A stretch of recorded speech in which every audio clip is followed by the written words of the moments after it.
Bienvenidos a nuevamente esta coproducción de la Universidad Católica de Santa Fe y la Arquidiócesis de Santa Fe de la Veracruz.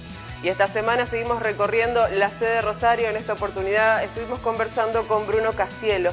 Él es docente de la Facultad de Psicología y además trabaja en un centro de día para recuperarse de adicciones. Con él estuvimos hablando acerca justamente de esta problemática y de la manera que se ha exacerbado durante la pandemia.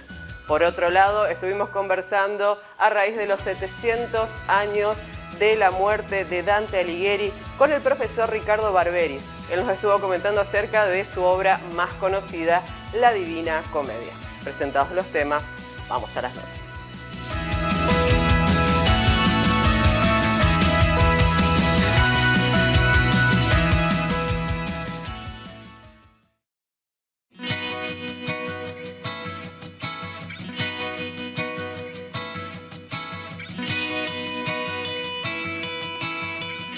Bruno, sos profesor en la carrera de Psicología de la Universidad Católica de Santa Fe aquí en Rosario y estás a cargo de la cátedra, me dijiste, de... Psicopatología y clínica en tercer año. Bien, y dentro de lo que es tu tarea profesional te dedicas sobre todo a lo que es adicciones. Principalmente a lo que es adicciones y soy director de un centro de rehabilitación que trabajamos con personas de bajos recursos económicos y sin acceso a cobertura, digamos, de obra social y prepaga, por lo cual el tratamiento es gratuito. En general el sistema de salud es poca la respuesta que puede dar o mucha a estas problemáticas. ¿Cómo estamos en este momento en el país?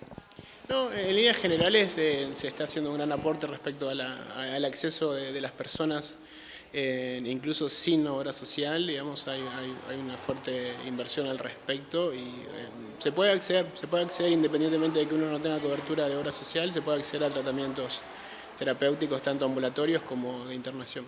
Sí.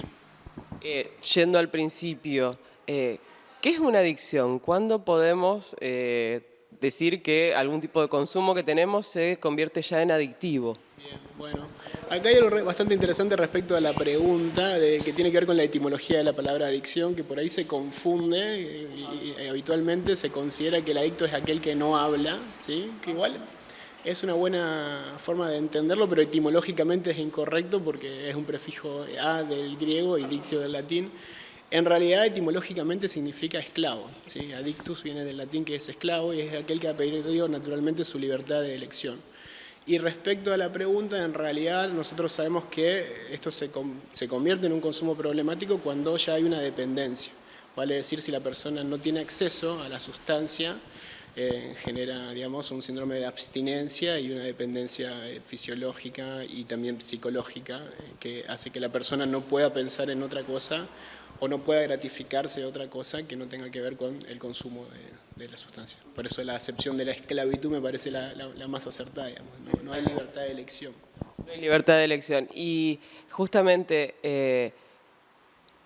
podría ser la pregunta, ¿adicto se nace o se hace? ¿Tenemos una base biológica o es una cuestión ambiental la que por ahí nos lleva a estas conductas?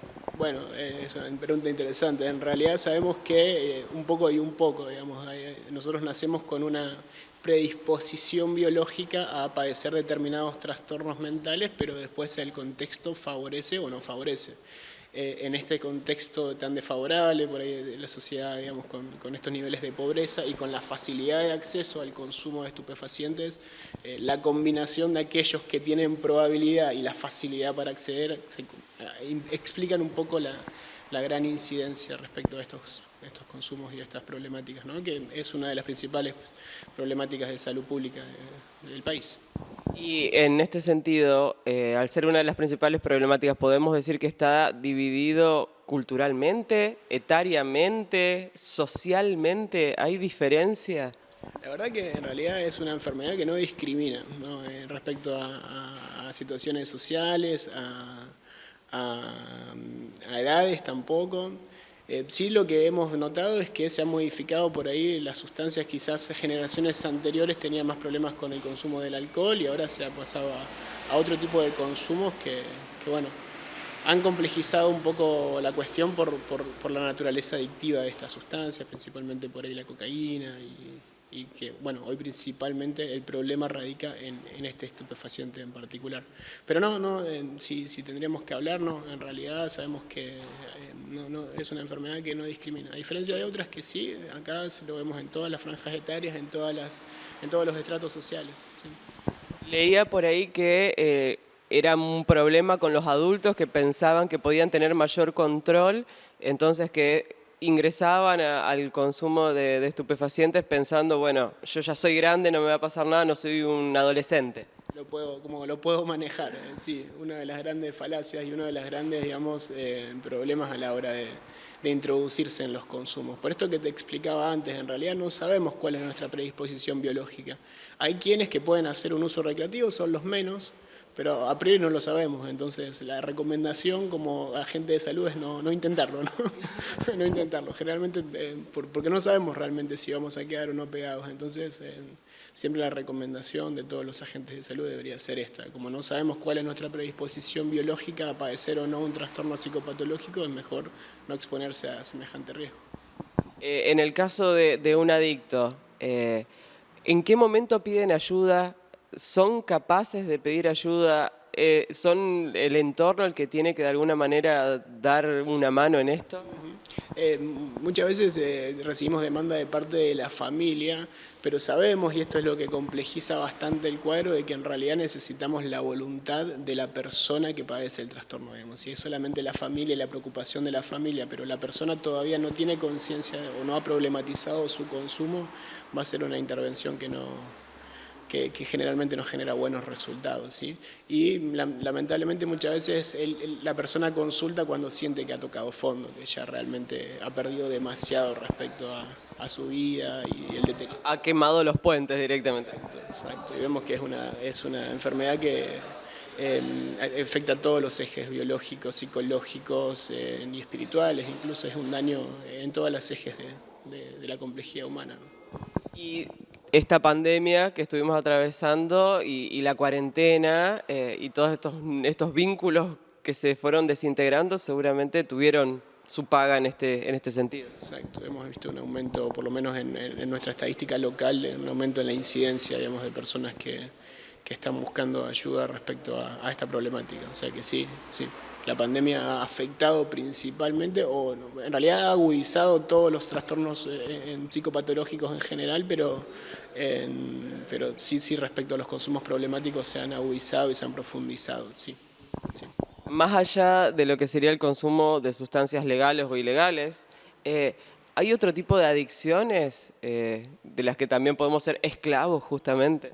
Sí, bueno, son las llamadas adicciones no químicas, adicciones al juego, no solamente a la ludopatía, ir al casino, sino también a los videojuegos. Esto acá se está estudiando bastante, por ahí esto sí es más reservado a las franjas etarias de adolescentes. Y después a la comida, al sexo, a todas las cuestiones que puedan liberar, digamos, cierta gratificación, somos susceptibles eventualmente de generar una dependencia, ¿sí? No solamente a cuestiones que tengan que ver con drogas. Digamos que lo que se busca es una gratificación, la consecuencia nunca es deseada de terminar con esclavo. Exacto. Pero a nivel cerebral en realidad lo que sabemos es que el circuito de recompensa es el mismo, digamos, ¿sí? Sea para alimentarnos, para tomar agua, para reproducirnos o para consumir alguna sustancia. Entonces el riesgo estaría, naturalmente las sustancias psicoactivas son mucho más invasivas respecto a este circuito neurobiológico y entonces la capacidad, digamos, o la probabilidad de generar una dependencia es sustancialmente mayor.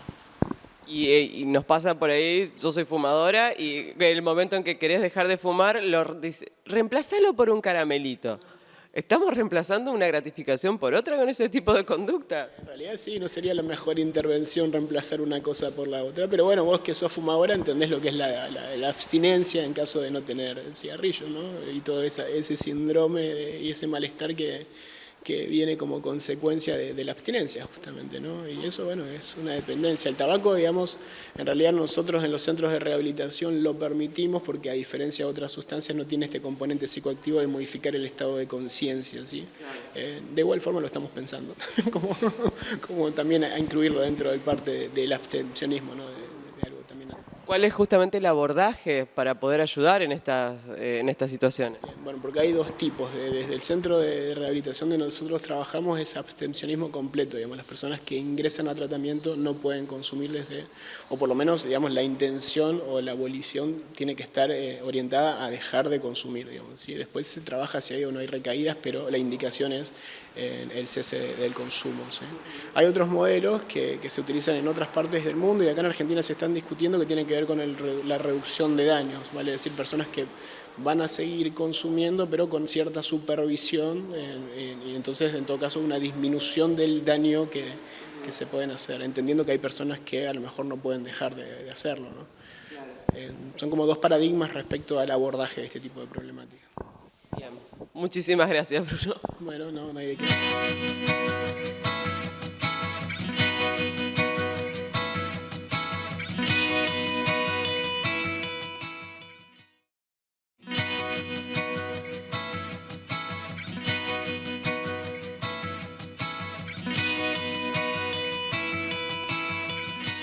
Y como les comentábamos, estamos con el profesor Ricardo Barberis, un apasionado de la Divina Comedia y del Dante, y justamente lo estamos invitando aquí por los 700 años de la muerte de Dante. Así que bueno, bienvenido, profesor.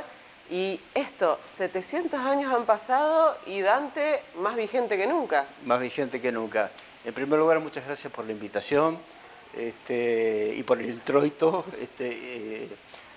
Inmerecido, pero cierto en cuanto a mi amor por la Divina Comedia. La Divina Comedia, un poco respondiendo a lo que me proponés, fue llamada por Borges la obra más extraordinaria que los hombres han escrito. Atención con esto, porque no dicen ni la más hermosa, ni la más perfecta, tampoco en literatura existe posibilidad de definir eso, digamos, ¿no? Dice la más extraordinaria. ¿Y por qué Borges dice la más extraordinaria que los hombres han escrito? Porque Dante asume una serie de desafíos que son absolutamente insólitos para la época, inéditos para la época. Por ejemplo, desde el lenguaje en el que escribe, que es el lenguaje vulgar, las obras, digamos, de temática importante, como ya hablábamos previo a este encuentro público, no se escribían en el lenguaje vulgar, se escribían en latín. Digamos, ahí hay una intención de que la obra sea leída por la mayor cantidad de gente y no solo y también una dimensión política. Y una dimensión política, digamos, y una dimensión teológica y una dimensión además de conocimiento, porque de alguna manera la obra es algo así como el compendio de todo el conocimiento del mundo que se tenía en la Edad Media. De hecho, Dante era un hombre sumamente formado. Fue formado por los dominicos, por los franciscanos, en la educación, digamos, tradicional que se tenía en la Edad Media, que era el trivium y el quatrivium, digamos. Y también fue formado por un erudito y un literato, al quien él reconoce como su maestro, que fue Brunetto Latini. Y todo el conocimiento científico, astronómico, teológico, metafísico, literario, etcétera, etcétera, todo aparece en la obra. Es decir, la obra es realmente inagotable, inagotable. Él habla de 4 sentidos para leer la obra, ¿no? Un sentido literal, que bueno, leemos el viaje de Dante por las 3 estancias, digamos, ¿no? del supramundo que él imagina, un sentido moral, propio de la literatura didáctico-moralizante, digamos, de enseñanza, de educación, un sentido alegórico, en donde ese viaje es el viaje, digamos, de salvación, de la posibilidad de salvación del alma humana a través de la fe y a través del ejercicio del libre albedrío, y un sentido anagógico que sería el paso, la transmutación, la transformación, digamos, de la miseria a la purificación, digamos, a la glorificación. Ahora, no es el único desafío, digamos, que Dante afronta. Hay incluso, respetando la doctrina religiosa, hay innovaciones que Dante, o interpretaciones propias que Dante propone. Por ejemplo, imagina un pecado que no existe en la de la doctrina, los ignavos. Los ignavos son los indiferentes, ¿no? Los que no se jugaron nunca por nada en la vida, por decirlo así, ¿no? Entonces están en el limbo corriendo eternamente detrás de un estandarte, ¿no? Porque en los castigos, digamos, que vemos en el infierno y que vemos en el purgatorio, funciona lo que se llama la ley de contrapaso. Contrapaso es una palabra latina compuesta, contra, el mismo significado que en castellano, y patior, que es, digamos, sufrir lo contrario. Claro. Entonces, los pecados que se purgan, ¿no? Están en consonancia con los castigos. Entonces, por ejemplo, vamos a suponer, los envidiosos tienen los ojos cosidos. Claro. Porque el envidioso es el que está mirando, digamos, ¿no? La felicidad ajena. Claro. Los golosos, bueno, están famélicos, Ayunantes. no importa, llorando, sin comida, solo con agua, etcétera, etcétera. Y después está, ese es el contrapaso, digamos, por antítesis. Y después está el contrapaso por analogía, en donde el pecado, digamos, que se purga en el infierno eternamente, o como penitencia en el purgatorio, es una intensificación del pecado. Por ejemplo, la lujuria. Claro. Los lujuriosos están azotados por vientos huracanados, claro, ¿no? Es el huracán de la pasión, digamos, una cosa así. Ahora, ¿por qué nos sigue interesando la Divina Comedia? ¿Por qué nos sigue interesando? Porque ya no existe nada del mundo dantesco, digamos, ni el paradigma, claro, cultural, teocéntrico, ni cultural, ni la idea que tenemos del mundo. ¿Por qué habla de la condición humana? Todos los grandes clásicos, por eso seguimos leyendo a Homero, por eso seguimos leyendo a Shakespeare, por eso seguimos leyendo a Cervantes, porque todos los grandes clásicos en definitiva hablan de la condición humana. ¿Y de qué nos habla la Divina Comedia? ¿Cuál es en definitiva el tema? Hay millones de temas de la Divina Comedia. Sí, pero si tuviera que definirlo... Pero ¿cuál es el gran tema? El tema que engloba toda la intención de la obra, digamos. Lo que en teología se denomina tema. En tematología, que es una rama del estudio de la literatura, de la rama de literaturas comparadas, se da de temas y motivos. El tema es lo que engloba, digamos, toda la temática de la obra. Y los motivos son temas menores que van complementando, coadyuvando. ¿Cuál es el gran tema y la posibilidad de salvación del hombre, ¿no? Y uno lo puede pensar, en principio, que esa salvación es por la fe y por el amor. Desde un punto de vista cristiano, o católico, eso cierra perfectamente, porque de hecho ese es el viaje que hace Dante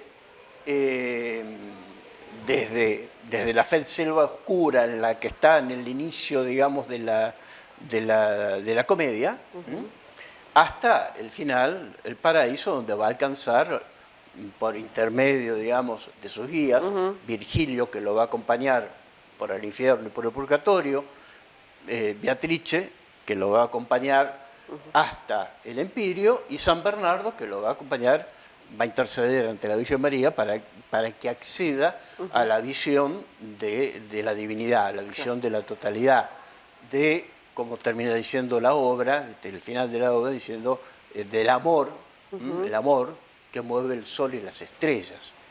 Entonces, eso, por supuesto que tiene un sentido teológico, ¿no? Y uno lo puede pensar, bueno, la salvación del hombre a través de la fe teológica y la fe del amor. Pero también podemos pensar que uno no necesita ser creyente para que nos toque a toda la humanidad. Nos interpele. Nos interpele a toda la humanidad. Y esto está planteado desde el primer verso, que posiblemente sea uno de los comienzos más célebres, digamos, más conocidos de la literatura universal.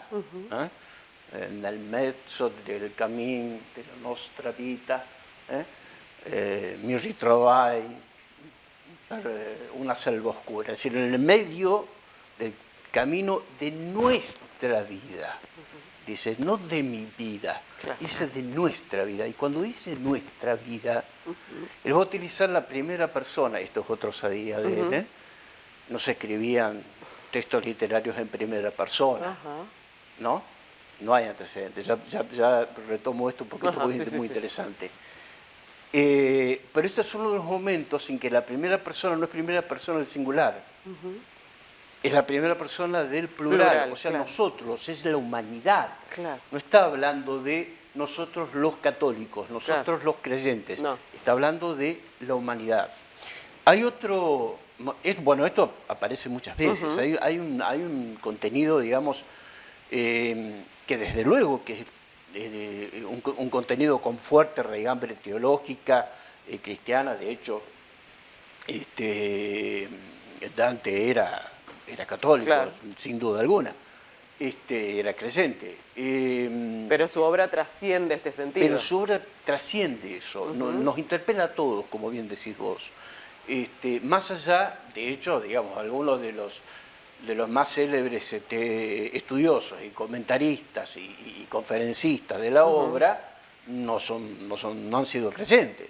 El caso de un crítico norteamericano muy importante, como fue Harold Bloom, o el caso de nuestro propio Borges, que no era católico confeso, digamos, era agnóstico. De todos modos podía ver el valor de la obra. Pero, por supuesto, ¿no? Hay otro episodio muy significativo, yo te lo comentaba también hace un ratito antes de empezar, un episodio muy significativo en la Divina Comedia. A mí me gusta mucho ese pasaje. Ellos se encuentran en uno de los círculos del infierno, se encuentran con Diomedes y Ulises, ¿no? Que son los que perpetraron, digamos, la estratagema del caballo de Troya en la Odisea de Homero. Y Virgilio le dice a Dante, espera, vos no hables con ellos porque no van a entender tu idioma, deja que yo hable con ellos. El que habla es Ulises, y Dante escucha. Esto es maravilloso porque realmente este trabajo de desdoblamiento que hace Dante, escritor, de verse a sí mismo como personaje, que está escuchando el relato que él mismo está escribiendo. Claro, casi onírico. No, es algo realmente de una proeza literaria extraordinaria, porque además logra un efecto de verosimilitud con estas cosas, o con esta primera persona del yo vi y caí desmayado de la emoción y de la conmoción, que hace que uno cuando la está leyendo tenga que recordarse a sí mismo que el Dante que fue expulsado por los güelfos negros de Florencia y nunca más pudo volver, y escribió la mayor parte de su obra en el exilio, y murió en Rávena en 1321, y qué sé yo, Dante no estuvo en esos lugares, no experimentó esto. No estuvo allí. Uno tiene que acordarse que no estuvo allí. Pero es tan fuerte ese yo vi, esa primera persona, absolutamente inédita, digamos, en la tradición literaria, porque salvo las Confesiones de San Agustín, pero que no es un texto literario, es un texto teológico, metafísico, filosófico, no es un texto literario, o la primera persona del Apocalipsis de Juan, que tampoco es un texto literario, tampoco está pensado como una literatura, es una visión, digamos, no hay antecedentes, ¿no? Entonces eso tiene una potencia tremenda, digamos, ¿no? Bueno, la cuestión es que Ulises le relata a Virgilio lo que Borges llama el último viaje de Ulises. ¿Cuál es el tema de la Odisea? El Nostos. Ulises, el viaje de regreso a Ítaca, es el viaje de regreso al origen, es el viaje de regreso a la patria. Pero ¿qué es lo que cuenta el Ulises de Dante, el Ulises que Dante inventa? Les dice, cuando salen de la isla de Circe, les dice a los marinos, ¿no? una frase, dice, vamos a conocer, no volvamos, vamos a conocer el mundo no habitado. El mundo no habitado era lo que había al occidente de la costa del mar, de África y de Europa, ¿no? Más allá estaba el océano y después no se sabía, no había nada. Dragones y abismos. Claro. Entonces, ¿cómo los convence? Con una sola frase. ¿Qué les dice? Apela a la esencia, y a la esencia humana está apelando. Y otra vez volvemos a esto quiero llegar, a este contenido, digamos, que trasciende lo teológico, que apunta a la esperanza del hombre en la superación, en la salvación, por la fe, por el amor, pero también por el arte, por la ciencia y el conocimiento. ¿Qué les dice Ulises? Ulises les dice, ustedes no han nacido para bestias, para vivir como bruti. Bruti se traduciría como feo, pero en realidad en las traducciones es como animales, como bestias, como brutos. Ustedes han nacido para seguir virtud y conocimiento.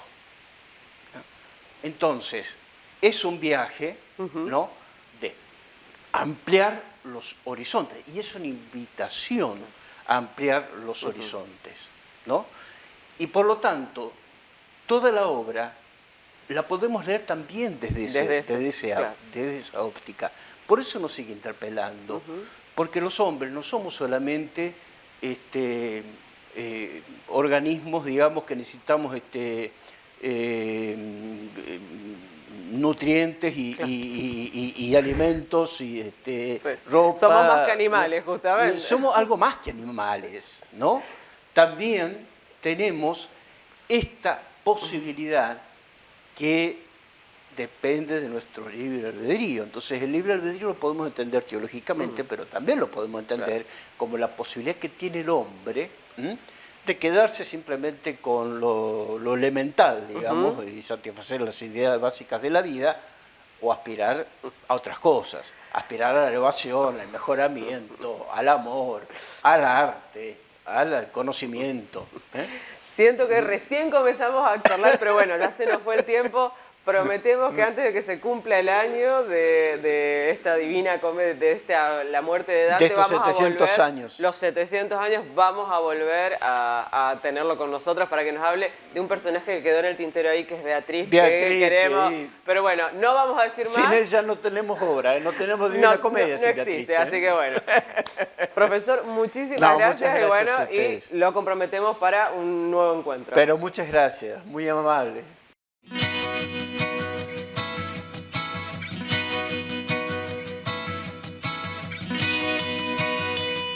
Y esto ha sido todo esta semana. Muchísimas gracias por acompañarnos. No dejen de mirar nuevamente nuestros programas en nuestro canal de YouTube UCSF TV. Si se quieren comunicar con la producción, nuestra página de Facebook Complejo Multimedial. Muchísimas gracias, Andrea de Alfalfa. Y recuerden que sobre fin de mes van a estar comenzando las jornadas de cuidados paliativos auspiciadas por la Facultad de Ciencias de la Salud de la Universidad Católica de Santa Fe.